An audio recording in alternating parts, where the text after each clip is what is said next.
hello there, and welcome, one and all, to episode 25 of The Descent of Man-osphere, the series where I take you through the ways in which the Man-osphere and its utterly reprehensible douchebag inhabitants are trying to reverse human evolution and drag us all back into the fucking sea.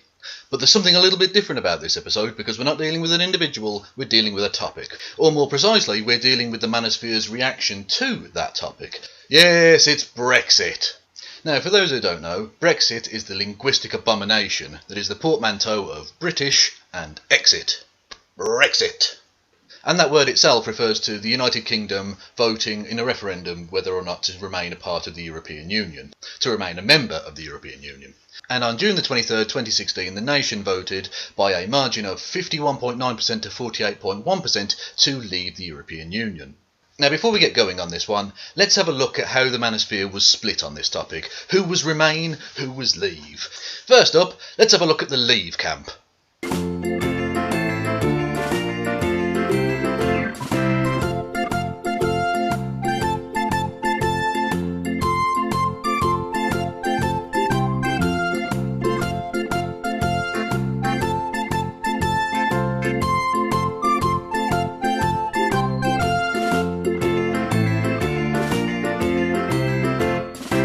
Yes, a veritable cavalcade of cockwombles there. And now let's have a look at the Remain Manospherians. Yep, it was basically just Thunderfoot on his own, because obviously there's such a hugely diverse variation in the opinions of those within the Manosphere, isn't there? But obviously all of us understand perfectly well that the Manosphere is not an echo chamber of right-wing circle jerkery. No, obviously it's not that whatsoever, of course it isn't. So obviously the Manospherians reacted with a calm, cool-headed levelness and acceptance of Phil Mason's divergence of opinion, right? Well no, obviously they fucking didn't. Roll the clips.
Oh god, these fucking people. It's just like, someone disagreed with us. Attack! Attack! God. Oh, the Manosphere is just a never-ending fucking stream of shite, isn't it?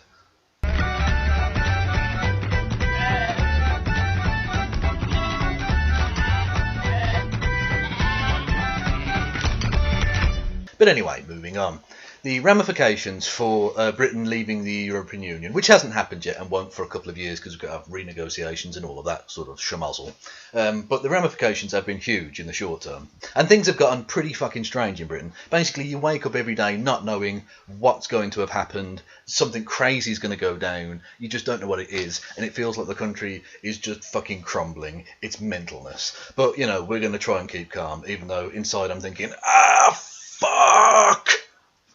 Yeah, things have gotten very fucking weird. Parliament is just an absolute shit show. The media are going mental. The stock markets are crashing. A pound is worth about as much as a fucking dog turd now or something. I don't know. And frankly, by the time this episode goes out, we might have been overtaken by fucking Zimbabwe or Bangladesh or someone like that in terms of a world power economically. Who knows? Everything's up in the fucking air at the minute. But surely one of the strangest things that's happened, and one of the surest signs yet of the coming apocalypse, you heard it here first, people, is the fact that I ended up on a fucking live stream hangout with Thunderfoot of all fucking people. And not just that, but that live stream, or at least the hour and a half to 2 hours at the end of the live stream that Thunderfoot was on, ended up on his channel. So I just randomly appeared on his channel in conversation, not just with him, there were loads of people in the room, and then I had about fucking 20 people contact me like, what the fuck, you're on Thunderfoot's channel? They weren't quite that mental, but you get the idea, right? Now, I'll tell you how that came about, okay? On the Friday morning, very, very early Friday morning, so the vote was on Thursday, and about 4 in the morning on Friday, because I, like a pathetic political nerd, stayed up all night to watch the results.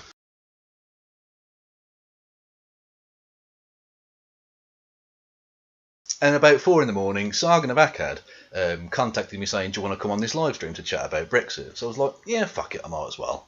And then randomly, about an hour into that, Thunderfoot just fucking appeared. So obviously Sargon had just sort of randomly invited him, and then he was just in there. So I was in the strange situation of being able to talk to Thunderfoot voice to voice, like person to person, albeit from about 1,000 fucking miles away or whatever, because he's in the Czech Republic and I'm in Britain, whatever, right? But he's blocked me on Twitter, so I can't talk to him on Twitter, but I can talk to him and hear him back and have a conversation. It's fucking mental. Anyway, right?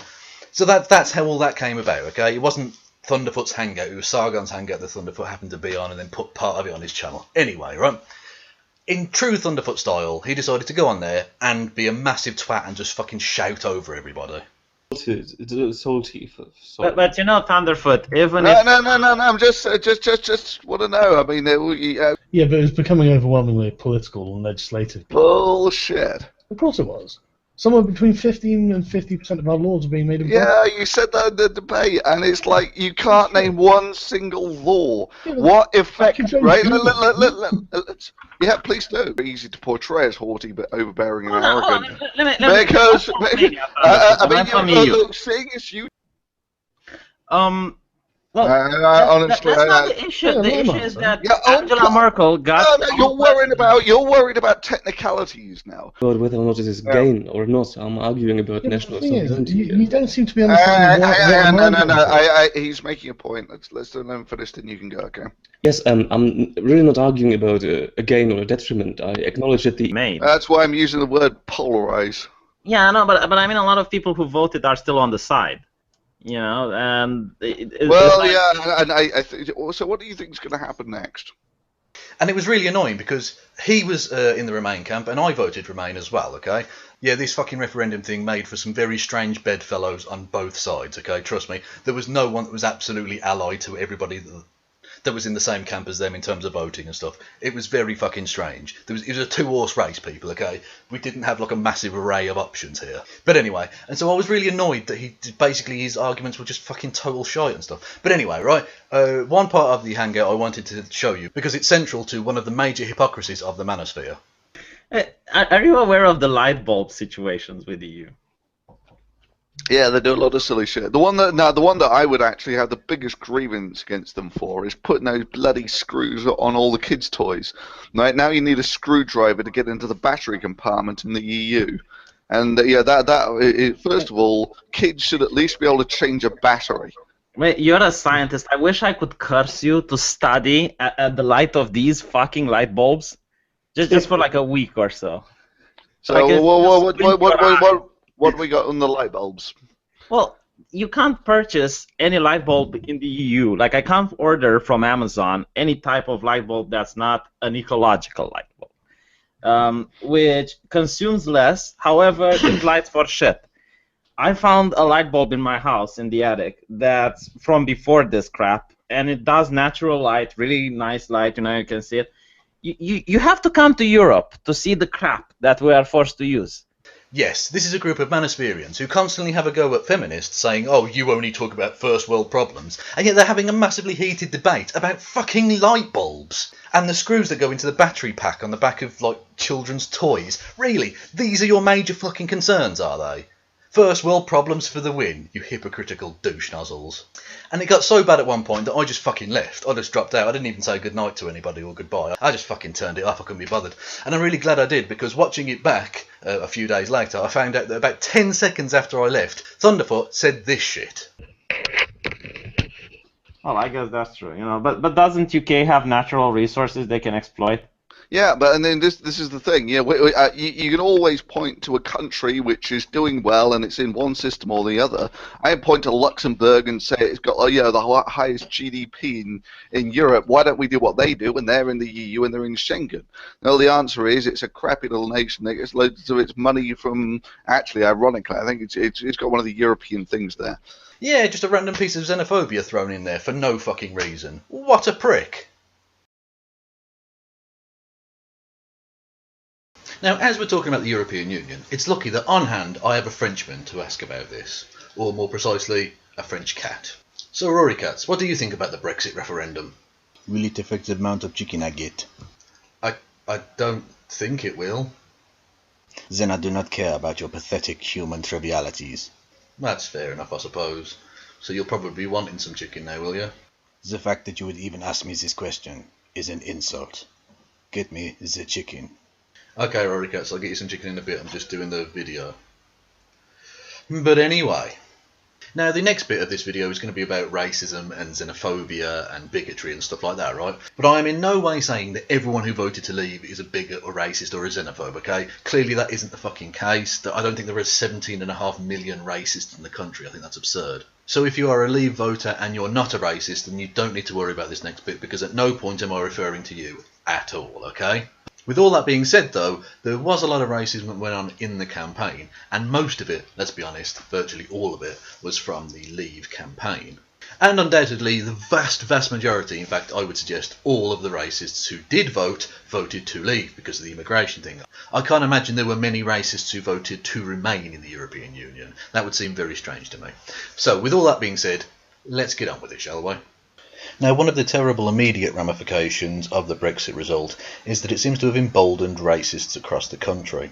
There's been an increase in verbal and indeed physical attacks upon ethnic minorities, immigrants and refugees.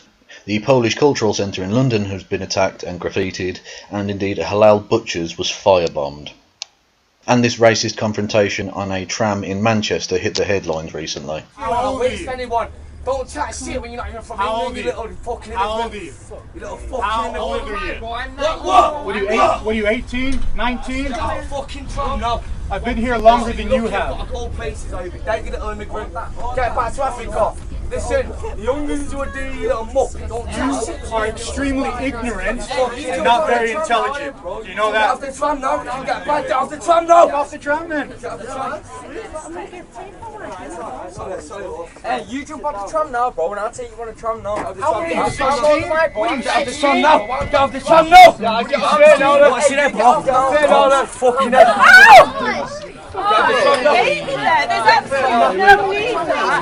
In fact, things have gotten so bad that there's now a new campaign to forewarn immigrants that you are of no threat to them by wearing a safety pin about your clothing. Now, whilst I don't think there are many members of the Man-osphere who are openly calling for violence against immigrants or anything like that, there are clearly quite a few out on the sort of far-right fringe of the Man-osphere, which itself is right-wing, for the most part anyway, have clearly been emboldened by this vote and by the fact that it was won, at least in part, by racist campaigning. And their reactions to the Brexit vote have been really fucking telling about the kind of personalities that they are.